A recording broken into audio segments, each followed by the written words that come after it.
ఓం నమ శివాయ. ఈరోజు శివయ్య సందేశం ఏంటి అంటే, ఇది నీ శివుని ఆజ్ఞ.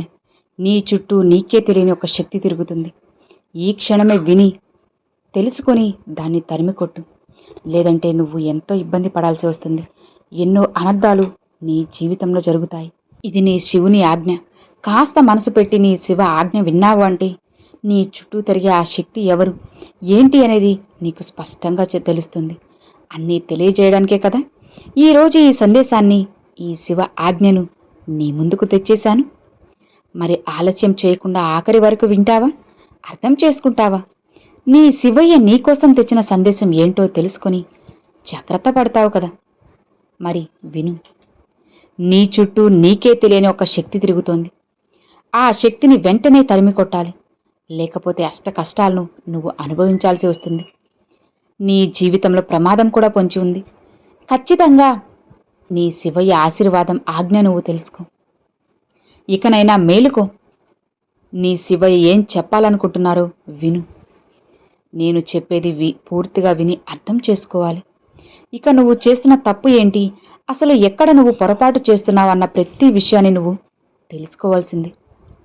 నీ ఇంట్లో పెద్దవాళ్ళు ఎలా అయితే చెబుతారో, ఎలా అయితే నిన్ను మందలిస్తారో, నీ కుటుంబాన్ని రక్షిస్తూ ఉన్నారు, అలానే నీ శివయ్య నిన్ను కంటికి రెప్పలా కాపాడబోతున్నాను. నీ కుటుంబాన్ని కూడా ఆశీర్వదిస్తున్నాను. మరువకు, నీ తలరాత, నీ కుటుంబం సభ్యుల తలరాత మొత్తాన్ని నేను మారుస్తాను. అలాంటిది నన్ను మర్చిపోతే ఎలా? నీ ఇంటిని పలకరించకుండా, ప్రేమతో కబుర్లు చెప్పకుండా నీ శివయ్య ఎప్పుడైనా ఉన్నారా? నీ శివుని ఆజ్ఞ నీపై లేకుండా ఉందా చెప్పు. నీ ఇంటి పెద్ద ఎంత బాధపడుతున్నారు చూడు.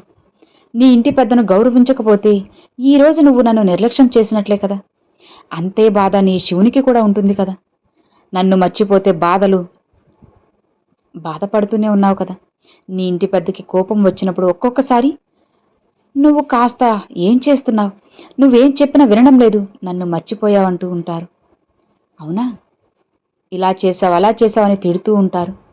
ఇన్ని బాధలకు కారణం ఏంటి? కొన్ని కష్టాలనేవి నువ్వు తెచ్చుకుంటున్నావు. మీ ఇంటి పెద్ద వదిలేస్తారు అని, కులదేవత కూడా వదిలేస్తుందా అని నువ్వు అనుమానం పడుతున్నావు కదా. ఏమీ వద్దు.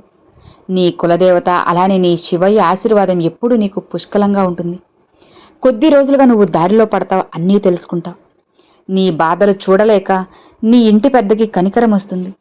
అవును, నీ కులదేవతని ఎప్పుడూ కూడా నువ్వు అస్సలు మరువకు. నీ శివయ్యని కూడా. నీ కులదేవత అనుగ్రహం ఉంటేనే ప్రతి ఒక్క దేవుడు, నేను కూడా నీ ఇంట్లో కొలువై ఉంటాను. నీ కులదైవం ఆశీర్వాదంతోనే అందరూ నిన్ను ఆశీర్వదించగలరని తెలుసుకో. ఇది నువ్వు గుర్తుపెట్టుకో. ఇప్పటికైనా నీ కులదేవత ఎవరు అనేది తెలుసుకొని పూజలు చేస్తూ తలుచుకుంటూ ఉండు. బాధల నుంచి బయటపడాలి కదా. నీ చుట్టూ ఒక శక్తి తిరుగుతూ ఉంది. ఆ శక్తి నుంచి నిన్ను కాపాడాలి అంటూ నేను ఉండబట్టలేక నిన్ను కాపాడడానికి ప్రయత్నిస్తున్నాను. అదే నీ కులదేవత ఆశీర్వాదం నీకు కావాలి. ప్రమాదం అనేది అంచుల్లో నిన్ను లాగడానికి ఒక శక్తి ఉంది. ఆ శక్తిని తరిమి కొట్టడానికి నీ కులదైవం సాయం ఖచ్చితంగా కావాలి. నీ కులదైవానికి పూజలు, అలానే కులదైవం నామస్మరణ చేస్తూ ఉండు. నీ గురించి ఆలోచిస్తున్నప్పుడు 2 నిమిషాల సమయం ఇవ్వకపోతే ఎలా చెప్పు? కులదైవానికి నీ గురించి, నీ యొక్క సంసారం, నీ బాధ్యతలు అన్నీ కూడా నీ కులదేవత ఆశీర్వాదం ప్రకారమే జరుగుతాయి. కులదేవాన్ని తక్కువ చేసి బాధ పెట్టినట్లయితే అది నీకే కదా నష్టం. ఇక నీ కోపాన్ని, ఆగ్రహాన్ని కాస్త వదులుకో. ప్రేమకి అర్హురాలు అవుతావు. నీ ఇష్టం, ఇక నువ్వే ఆలోచించుకో. ఈరోజు నీ శివయ్య సందేశం ఒక హెచ్చరిక అనుకో, బుజ్జగింపు అనుకో, ఏదైనా సరే విని నువ్వే అర్థం చేసుకో.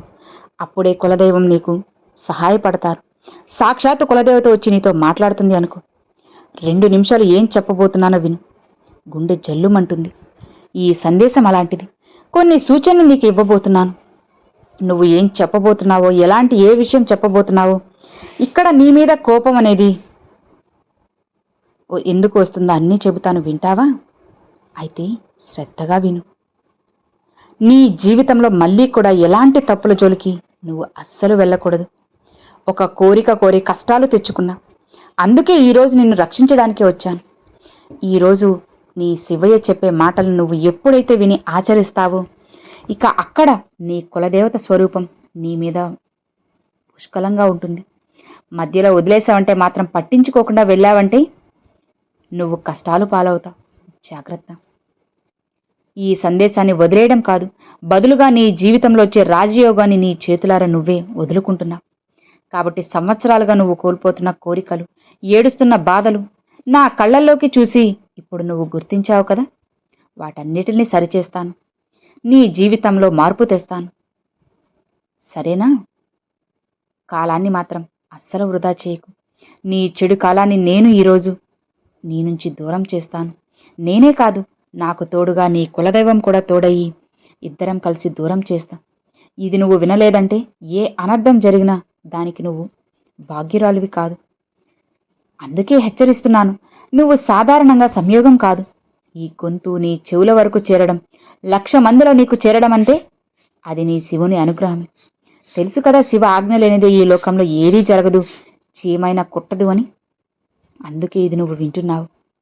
కాస్త నిశ్శబ్దంగా మౌనంగా నీ స్థానంలో కూర్చో. ఆఖరి వరకు విను. ఒక్కొక్క మాటని అర్థం చేసుకో. నీ జీవితంలో నిర్ణయం అనేది తీసుకో. నువ్వు నన్ను చూసి భయపడుతున్నావా? నీకు భయం వేస్తుంది కదా, ఎక్కడ ఏం చెడు జరిగిపోతుందో, ఏం చెడు జరుగుతుందో అని భయపడిపోతున్నావు కదా. మనసులో భయం వచ్చేసిందా? భయం ఎందుకు?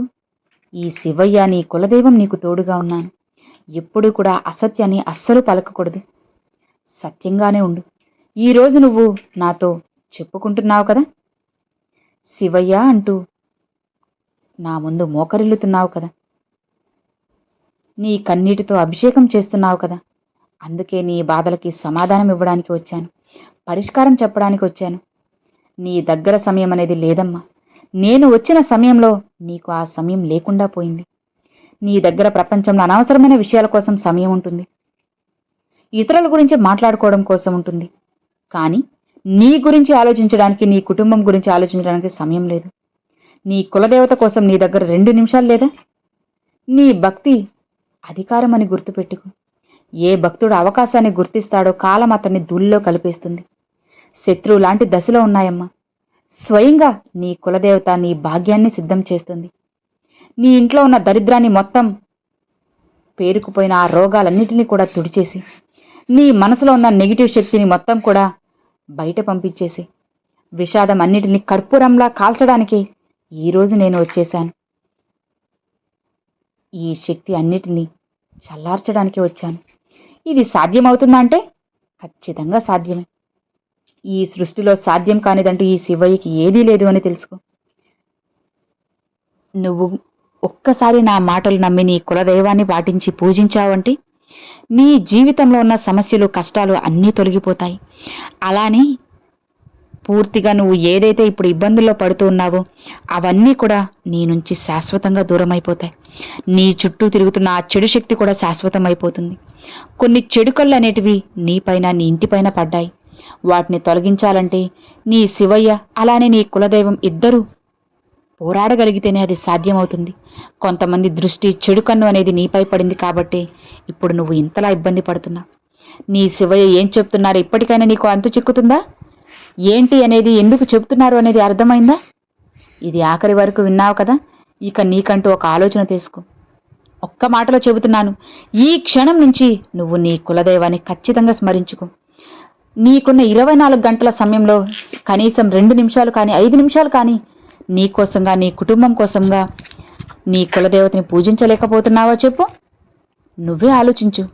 ఎంత సమయాన్ని వృధా చేస్తున్నావు అనవసరమైన ఆలోచనల కోసం, ఇతరుల విషయాల కోసం, ఇతరుల మాటల కోసం.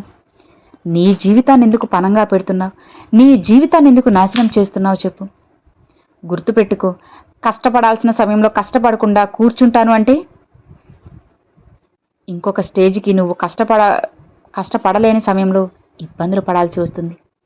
ఎప్పటిదప్పుడే తీర్చుకోవాలి అని మాత్రం నువ్వు మర్చిపోవద్దు. నీ శివయ్య చెప్పింది నీకు అర్థమైంది అని నేను ఆశిస్తున్నాను. నీ శివయ్య మాటల్ని తూచా తప్పకుండా పాటించావు అంటే ఏ చెడు శక్తి, ఏ దుష్టశక్తి కన్ను నీపైన, నీ కుటుంబం పైన పడకుండా నేను, నీ కులదైవం ఇద్దరూ కలిసి ఇంటికి రక్షక కవచంలా, చెప్పాలంటే ఒక సైనికుడిలా మీ చుట్టూ ఉంటాం, మిమ్మల్ని కాపాడుకుంటూ ఉంటాం. ఇక నిశ్చింతగా ప్రశాంతంగా ఉండు. ఈ శివయ్య మాటలు నీకు అర్థమయ్యని అనుకుంటున్నాను. నీ కులదైవాన్ని ప్రార్థించు, పూజలు చెయ్యి. అప్పుడు నీకు కోట్ల రెట్ట ఫలితం అనేది వస్తుంది. అర్థమైంది కదా? ఇక ధైర్యంగా ఉండు అని ఈరోజు శివయ్య సందేశం అండి. సో విన్నారు కదండి, శివయ్య చెప్పే మాటలు అందరికీ అర్థమయ్యాయని అనుకుంటున్నాను. మనకున్న ఈ సమయంలో కాస్తంత సమయం అనేది మన కోసం, మన కుటుంబం కోసం కేటాయిస్తే జీవితం ఎంత బాగుంటుందో మీరే ఒక్కసారి ఆలోచించండి, అర్థం చేసుకోండి. అప్పుడు మీ జీవితం ఎంతో అద్భుతంగా ఉంటుంది. కాబట్టి శివయ్య చెప్పిన సందేశం మీ అందరికీ అర్థమైంది, నచ్చింది అని అనుకుంటున్నాను. నచ్చితే ఒక చిన్న లైక్ చేయండి, మీ ఫ్రెండ్స్ అండ్ ఫ్యామిలీస్కి షేర్ చేయండి. ఫస్ట్గా మన ఛానల్ చూసే వాళ్ళు సబ్స్క్రైబ్ చేసి సపోర్ట్ చేయండి ఫ్రెండ్స్. Thanks for watching. ఓం నమ శివాయ. శివాయ నమః.